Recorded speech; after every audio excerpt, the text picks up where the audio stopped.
भगवान शिव ओगरदानी त्रिकालदर्शी कैलाशी अविनाशी देवाधिदेव महादेव की कथा कहती है। शिव अपने पास में कम रखकर दुनिया के लोगों को ज्यादा देते। शंकर अपने पास जितना नहीं रखते जितना दुनिया के लोगों को वो दे देते।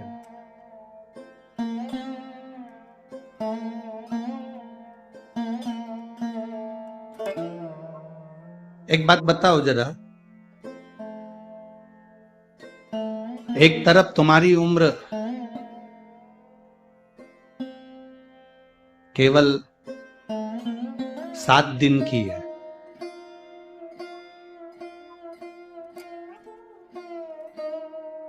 सात दिन बाद मरना है,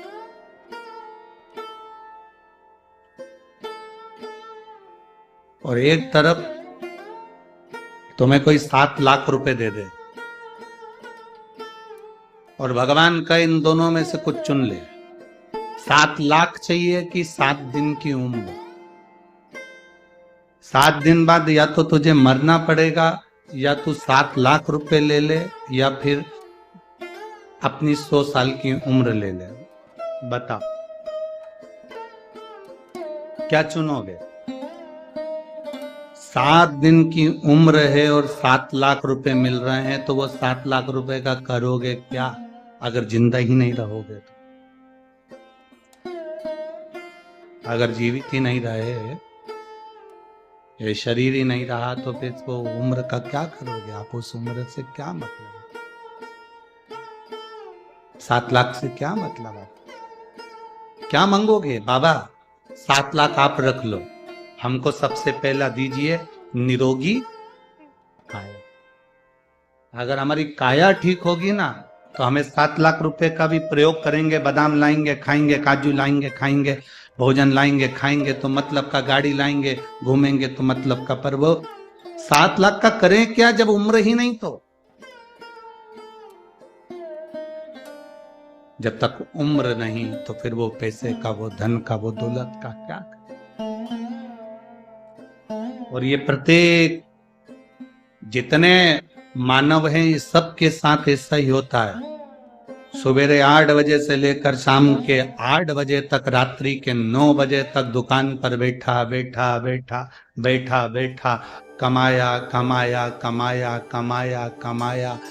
कमर में डिस्क की प्रॉब्लम हो गई, शुगर बीपी, क्योंकि समय पर भोजन नहीं करता तो शुगर बीपी का भी थोड़ा सा तकलीफ हो गया, और आंखों की ज्योति भी बेकार हो गई, श्रवण शक्ति बेकार हो गई, मानसिक थोड़ा सा याददाश्त कमजोर पड़ गई, शरीर ढलता गया ढलता गया ढलता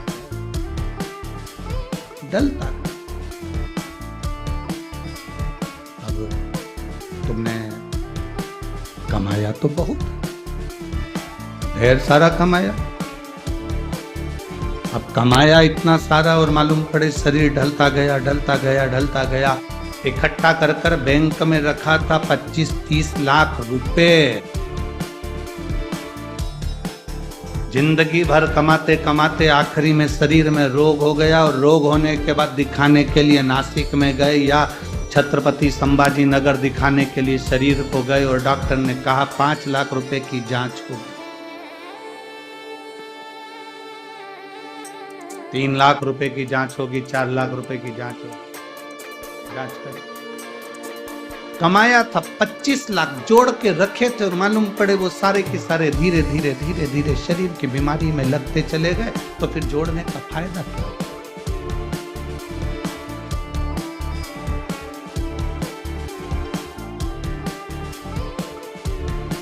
मधुमक्खी देखी है? अरे बोलो तो जम के। क्या करती है? फूलों का रस लेती है, शहद बना देती है, सोचती है बाद में खाऊंगी। बस शहद पक जाए बाद में खाऊंगी, शहद पक जाए बाद में खाऊंगी। मेरा अपना है, मेरे लिए, मेरे बच्चों के लिए, मेरा है। जोड़ते जोड़ते जोड़ते जोड़ते जोड़ते जोड़ते जोड़ते जोड़ते थक जाती है तो भी छोड़ती। और आखिरी में कोई आता है वो पूरा छत्ता तोड़ कर ले जाता है, पूरा शहद निकाल कर कोई दूसरा ले जाता है। बस मधुमक्खी की तरह हमारी जिंदगी है, जोड़ते जोड़ते जोड़ते जोड़ते जोड़ते जोड़ते इकट्ठा कर आखिरी में सब गया।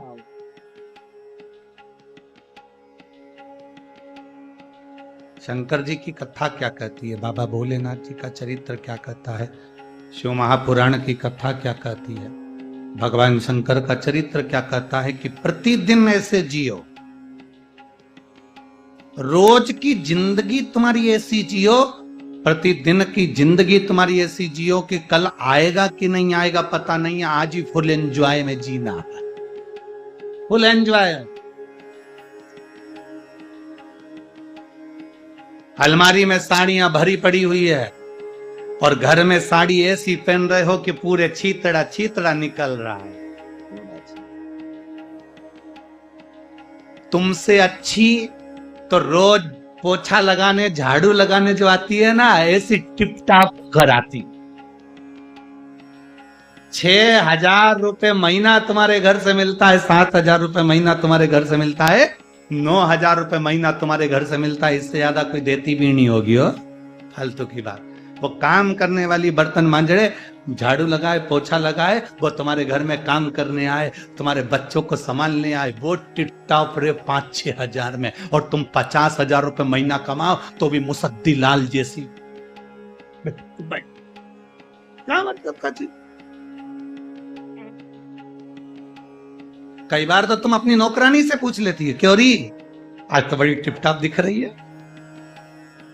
नौकरानी भी कह देती है, मैम साहब किसके लिए जोड़ूं तुम बताओ, है मरी जा रही पत्थर घिस घिस के जोड़ जोड़ के, अपने ऊपर खर्च नहीं करूं तो किस पे करूं। मेम साहब को सुबह 8 बजे से गीता जी का ज्ञान मिल गया और स्वयं सामने गीता खड़ी ज्ञान भी दे रही, तो भी मेम साहब की सुध नहीं, वही निकाल ली, वही पहन ली, अलमारियों में जमी है, देवर के लड़के की शादी होगी तब ये वाली पहनूंगी, उससे पहले निपट गई तो कौन भरोसा।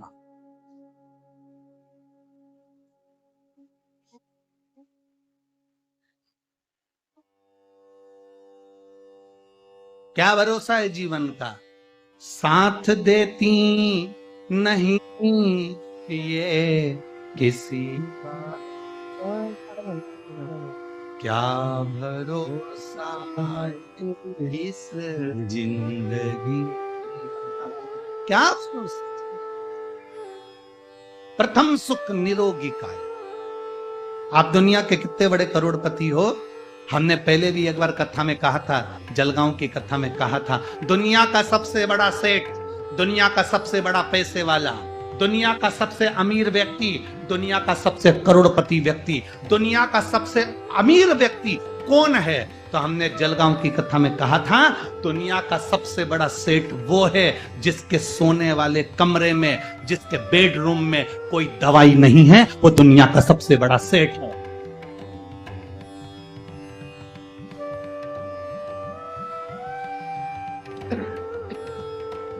दुनिया का सबसे बड़ा सेठ वो है जिसके बेडरूम में कोई दवाई नहीं। अगर आपके सोने वाले कमरे में सिर के पास ड्रॉज में बहुत सारी दवाइयों का ढेर लगा है, समझ लेना मेडिकल की दुकान हो।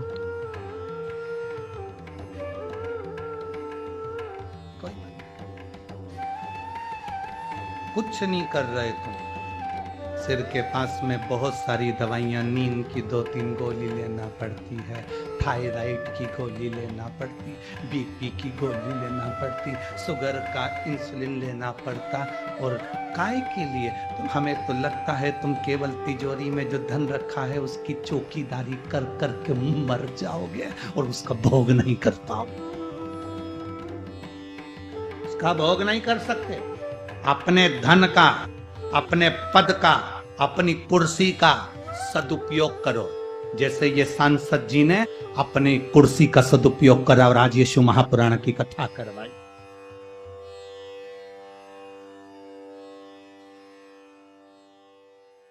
मैं माननीय श्री उन्मेष जी पाटिल जी को और उनकी धर्मपत्नी श्रीमती संपदा जी पाटिल जी को धन्यवाद दूंगा।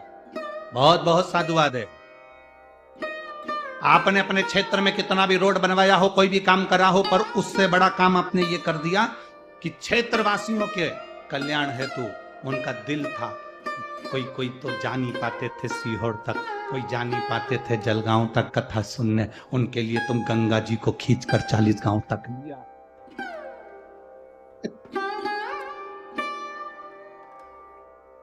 ये शिव कथा है, ये शंकर की उदारता, ये शिव महापुराण तत्व सुख देने वाला। प्रथम सुख है निरोगी काया।